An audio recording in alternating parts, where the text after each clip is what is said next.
Hello and welcome to the Sisters for Fitness Wellness Show. I'm Stephanie Gaines-Bryant.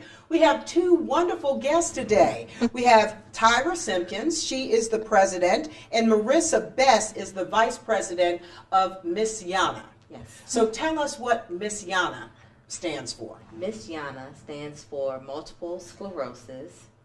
You are not alone. And we're here because we both have MS. And to look at us, you would not be able to tell. Well, tell us your story. Let's begin with Tyra. When did you find out that you had MS? When were you diagnosed? When I was diagnosed and when I started having symptoms are two different things, which is unusual. I began having symptoms when I was 10. And my hand would just kind of cramp. And I didn't know what it was. My mom would massage it out for me. And you know, you're 10, it could be a number of things. And I noticed that then when I'm in my 20s, I went through a horrible breakup, and the stress from that triggered these tremors, and I was having blackouts, almost like seizures. I went to Johns Hopkins Hospital. They ran every test except for an MRI. And had they done that, they would have been able to find some lesions. But it was actually 10 years after that, so it was literally in increments of 10. So I was in my 30s, and again with my hands just kind of cramping, and this time it went completely numb. And I was doing hair at the time, so I'm thinking maybe carpal tunnel or something. And I went to the doctor, and he said, you know, you're in your 30s, and the pain that I was describing didn't really line up with carpal tunnel because of the fingers that it was affecting. He said, why don't you go and get an MRI done? And I was like, oh. I was busy. I was working in radio in Baltimore. I had a young child. I was commuting from Oxon Hill to Baltimore every day, so that's an hour. So I just kind of put it off. And a week later, I went and got it done, and I got a phone call from the doctor, and he left a voicemail, which kind of irritates me to this day. I need you to find a neurologist. Well, it took me a week to get the MRI, and so now I'm back. I got to write commercials, and it was just, it was inconvenient for me. So I put it off. And when I finally went and found the neurologist, he held up my MRI scan, and just like this, and he's like, oh yeah, you have MS. These are plaques on your brain. You have plaque here and here and here. And I was like, whoa, wait, what? That was my introduction to MS. Now, MS is a neurological disease. Can you tell us a little bit about it? Correct. It is neurological. It affects your eyesight, hearing, vision, eyesight, hearing, your mobility, your cognition. So for me, being a radio account executive and having to write commercials, sometimes voice commercials, deal with the clients, having a cognition impairment was not conducive at all. And so the degree of how MS affects an individual depends on where the MS lesions are within their body. Well, let's take a moment to get your story, Marisa. Okay. I actually had a baby, and that's kind of my MS journey. I started having some symptoms, probably I didn't know, in my early 20s, like tripping and falling. I had numbness and tingling in my feet and in my hands. But in 1998, I gave birth to my son, and I had a very hard labor, 23 and a half hours, and a C-section. And I'm like, oh my God, my son hates that same story all the time. You're like, really? Mine too. Right. So he has to hear my MS story all the time. But anyway, I had a very, very hard labor, and Tyler was about 6 months. Woke up in the middle of the night just feeling nauseous, feeling sick, and went to, you getting out of bed, went to turn over to walk to go to the bathroom, and I fell to the floor. My legs were like spaghetti. And of course, I'm like freaking out, like, what's wrong? And of course, I got to go to the bathroom, so I crawled to the bathroom, which I was just so afraid because I didn't know what was happening.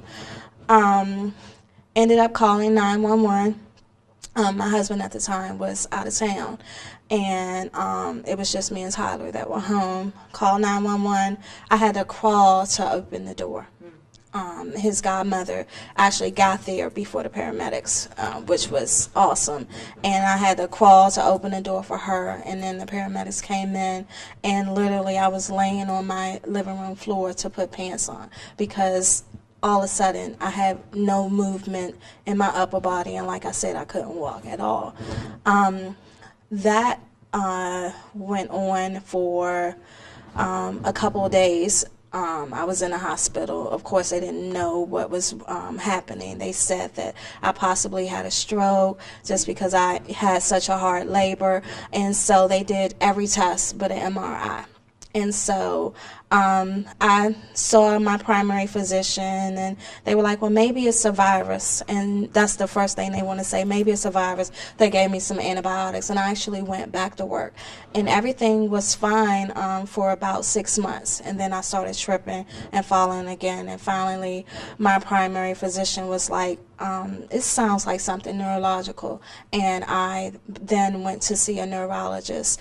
And my primary physician at the time was like, whatever you find to my neurologist, let me tell her the results. But by the time I walked in to my appointment with my primary, I said, I got MS, don't I? And she said, how you know? I said, the internet. Well, with MS, there is no cure. So what has to happen is you've got to deal with living with MS. Absolutely. Definitely. And what are the ways in which you all have done that? Well, for me, and it sounds like a cliche, but honestly, a positive attitude. Not everyone is going to look at MS in the same fashion. But one of the things that I did with, as Marisa said, the internet. I as soon as I found out that I had MS, I immediately went to the internet and said, okay, what is it? How can I find someone to help me? And I didn't see anyone that looked like me. And then I found out that African Americans are not typically in the category of people who would get MS. So your typical person is a Caucasian woman between the ages of 23 and 50. Okay, huge range, but that's the category. So then imagine you're looking at a 32-year-old African American woman, and okay, all of those statistics need to go out the window. And so what we did is we kind of came together and we formed a group so that other people would know, hey, listen, you're not alone. If you have MS, you're not the only one. I know that you don't fit within that category because here we are. So how did the two of you meet? At a MS event for the National MS Society, because we both, I think, not knowing it, but leading up to this, we both were like, okay, let me go and get as much information as I can get to find out how I can live well with this disease. I was a new mother. She had children, and we ended up sitting at the same table, and she was like, where you live? And the rest was history. You met, and then you decided to develop this organization. Right. What brought that about? Yeah, well, I started it, and the person that I was with, they kind of fell off. I guess her MS became a little more advanced. So you guys developed the organization, or you started the organization, and you couldn't find, or that wasn't the right fit, you and the partner you initially had. Correct. And so how did Marisa step in? Believe it or not, she told me about this group that she had just recently started, and I was like, well, I'm in retail management, have been for a really, really long time, and I could send you my resume. And I did, and she was like, I don't need all that, Marisa. I met you, I talked to you, and we just hit the ball rolling at that point. Right. How important is it to have a support system? it's huge. I have a family of my daughters are grown now. Both of them are in college. My husband and I have been married for 22 years. Sister, brother, mother, father, cousins. I mean, when I first found out that I had MS, my mother wanted me to go and see the neurologist in Baltimore. She was like, I'm going to take you to see Ben Carson. I was like, okay, Mommy, no. Because number one, he's a brain surgeon and you can't cut MS out. And number two, I've done my research and I'm good. I found a doctor that I'm comfortable with, and he sat down and he gave me options as far as the medications were concerned. And I was comfortable, and I just told him, listen, this is where we are. This is the medication that I'm choosing, and it happened to be an injection, so I had to tell my 3-year-old and my 8-year-old, hey, listen, this is what's going on with Mommy, okay? I'm not going to be able to take you out to the park and in the middle of the day because of the heat. You know, people with MS have sensitivity to both hot and cold, but extremes will set off an exacerbation, and that means it'll set off a relapse. I had to explain to them why I was getting needles every day, and actually had them come in and sit on the bed and watch me inject myself, because I wanted them to kind of go along with this journey with me. I know that Marisa and I both agree that to keep something from your children is not the right step. Well, how has it been for you as far as having a support system? It's been wonderful. It's everything, having a support system. I'm married, like I mentioned before, and my son is now in college, and I have a bonus son who's graduated from college already, and I have an older son, and they have always been my best support, along with my parents. And when you have that support system, it makes it so much easier, like having code words and things like that. Back when I first got diagnosed, I was diva in distress. When my husband called home, he was like, what's going on today, good day or a diva in distress day? I was like, this is a diva in distress day. Can you bring home dinner? Because trying to be a mother and having a toddler is a whole lot, because you gotta get him dressed, you gotta make sure your kids eat, and then in the midst of all that, you gotta try to take care of yourself as well. Right. Well, tell us what the organization does as far as being a support system to other people. Okay, so MS YANA, we hold monthly meetings. We are right here in Bowie, so we meet the first Wednesday of every month.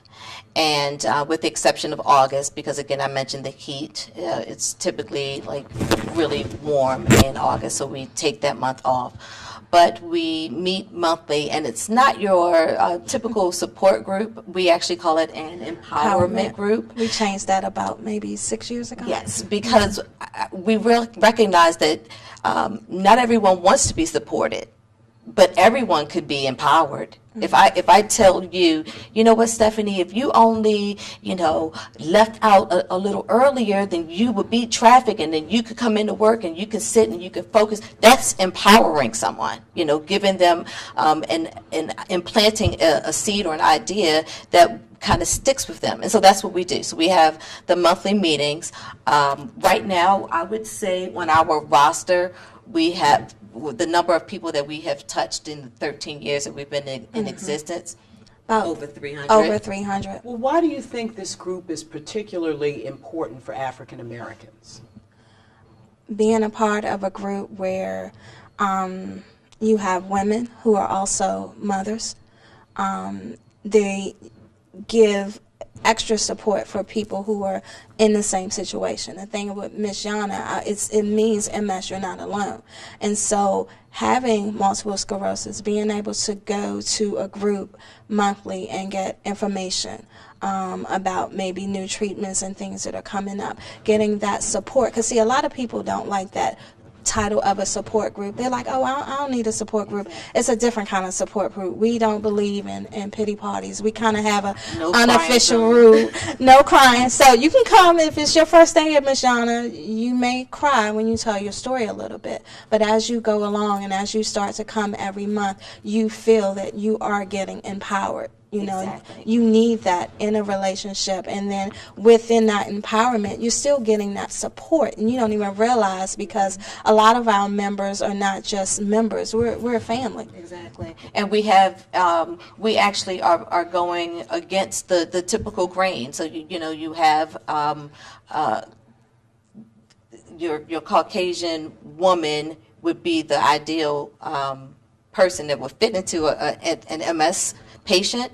But we have men, we have women as young as, we had one young lady as young as 18. Yeah. We have men as old as, our oldest one was like in his 60s or 70s, even, yes, almost 70. And so it really ranges and crosses the gamut, but we are an active group.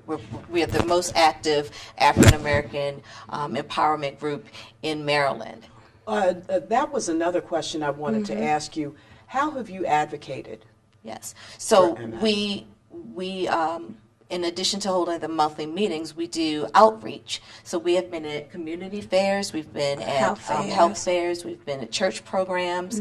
We also go on to Capitol Hill. So this is a picture of us on Capitol Hill, fearless and fabulous, fighting for people with MS. And so we actually meet with the legislatures, and according to whatever the directive is from the MS Society, we will go in and help to support them and say, listen, this is a bill that we really need your support on. We want you to increase the funding and not cut the funding. So, and that's something that's important no matter what your race is. But specifically because I know that we don't go to the doctor. I know that we don't pay attention if we have a symptom.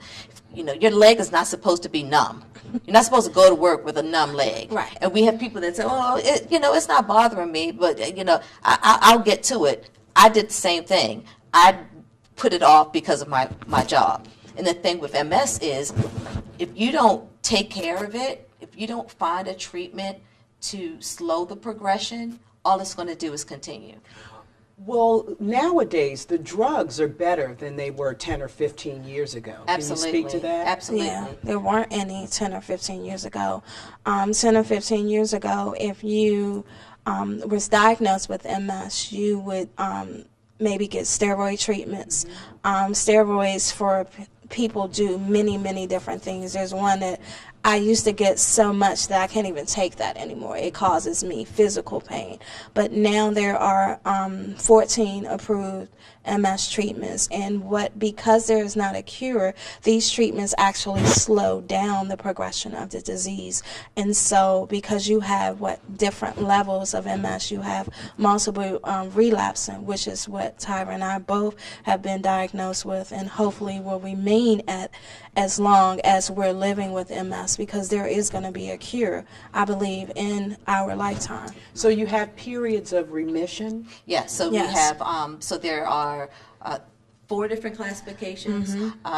Relapse and remitting is what we have, and it literally means that if you have a flare-up, and so let's say a flare-up is anything that is out of the norm. Okay, so if my left leg is numb, and my left leg is not supposed to be numb, then that's considered a flare-up. That means that there's a lesion that is becoming active. So the doctor will prescribe a medication, normally a steroid, to slow down that inflammation. That pain will go away, and then I will regain the use of my leg without it being numb. There are some who are not relapsing remitting. They are primary progressive, and so that means if they have a numb leg, they're not going to get that feeling back. That means they're going to the lesion has been so is so advanced, and it has eroded the nerve so badly that the signal does not match, and they're not able to get the use of that leg back. And so that's how you'll see different people. So not everyone with MS walks with a walker or uses a cane, and that has a lot to do with where the lesion is placed in your body, whether it's cerebral or your thoracic, right in the middle of your body, or lumbar. Lumbar would mean that most people are in wheelchairs. What role does diet and exercise play in the progression? Diet and exercise is key for anyone, but I'll be the first one to tell you that I am a Pepsi fiend. So the Pepsi and coffee, like if you take it away, we're gonna have a problem. But I've recognized my body will kind of revolt, say, hey, listen, can I get some water? What are we doing here? So for me, I'm not as strict as far as maintaining a specific diet, but I do not eat pork or beef as a general rule. So I already eat a lot of fish and vegetables, and my biggest thing is trying to keep the intake of water in my body, because that's key to everything. It is key. That's key to everything. Yeah, and it's like making your water fun. So adding fruit.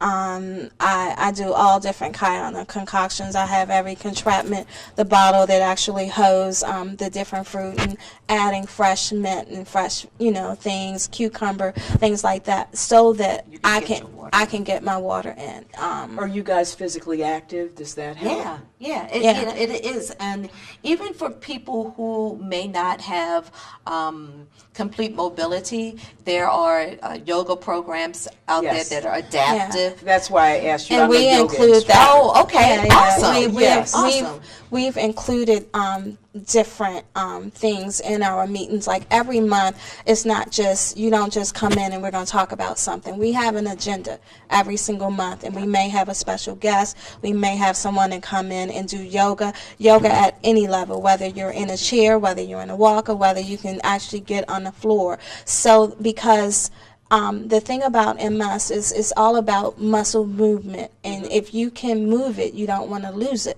And so she knows I have a phrase, got to keep it moving. So we'll go to the gym together, we'll get on the treadmill. Everybody is, because your MS is at different levels, you want to meet that person where they are. One of the most impressive people I know, she's been living with MS for many years, and she is a yoga instructor. Okay. And she was she would substitute for the yoga class I was taking. And as a matter of fact, she's done the show with me before. But she has said how being physically active has been so important to her staying healthy. Yes. And especially when you're talking about people who have lost their mobility in a particular region. You want to keep your core nice and tight, and so staying active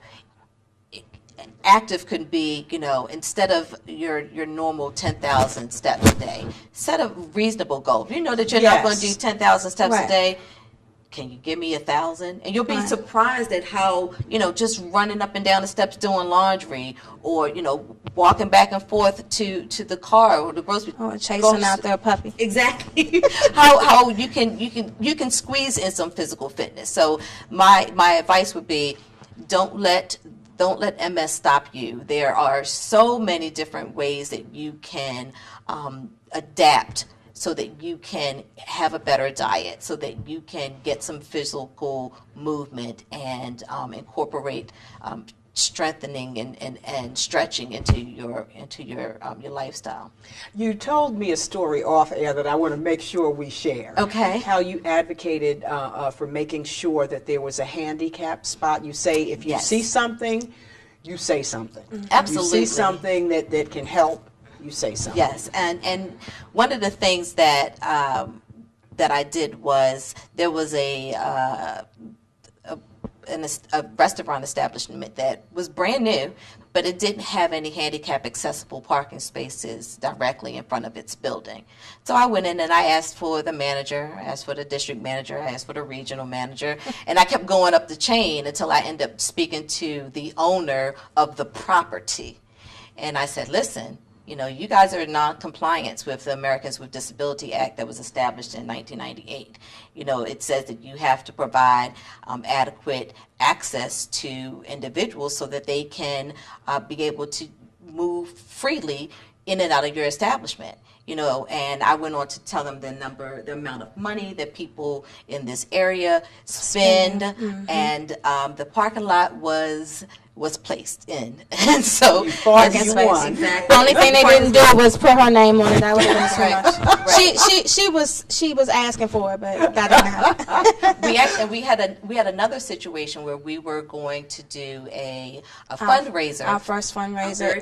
It was a showcase. It was going to be our first showcase. Right. And what we wanted to do was highlight the fact that people with MS don't just sit home and watch the soaps. You know, we have different talents, and I wanted to highlight that. One of our members is a drummer. Another one plays the trumpet. He used to play with Dizzy Gillespie. And so those are things that I wanted to highlight. And we were at a location and had everything set up, and they canceled on us. The day of the event. Wow. Hours before the event. And I went back and I said, well, listen, can you give me an explanation as to why you're canceling? Oh, because you were selling tickets and that's not legal. I was like, well, you knew that this is a fundraiser for people with MS. And we went back and forth, and then I just stopped and I thought about it. They did not have handicap accessible way to get up to the top of the stairs, and that's what it was. So we were having a showcase on the upper level. How did you resolve it? We are still fighting it now. We're still fighting it now. Well, before we run out of time, I want one more time for you to go over, when do you guys meet? Okay. We meet the first Wednesdays of every month. We are right off of 450 in the Vista Gardens Shopping Center. The address is 1021. So it's 10201. Well, we're going to give that information during the credits. Okay. And anyone is Yes, invited to attend. Anybody. Please, let's emphasize. We say an African American support group for young adults, but it's the young and the young at heart. Right. We're not that young anymore. Right. We were when we started it out, but and even And though both of you look great, by the way. thank you. And even though our focus is African Americans, obviously we understand that everyone needs to be empowered, and so everyone is We invited. have members of all different races. Yes, All everyone's different invited. races. So in our website is Well, we'll give you that. Credits as too. well. Yeah. Well, another quick thing that I do want to offer, though, is if you cannot come out to our meeting, we will come to you. Oh, that's wonderful. And it's called Miss YANA on the Move. And as I said earlier, we are going to do this again. We want to make sure Okay. that we get the message out there as often We as we appreciate can that. possibly We get the appreciate message that. out there. Absolutely. Thank you so much. We've been talking to Tyra Simpkins. She's the president, and Marisa Bess is the vice president of MS YANA. It is Multiple sclerosis, you are not alone. You are definitely not alone. Thanks for watching today. I'm Stephanie Gaines-Bryant. You've been watching the Sisters for Fitness Wellness Show. Have a great day.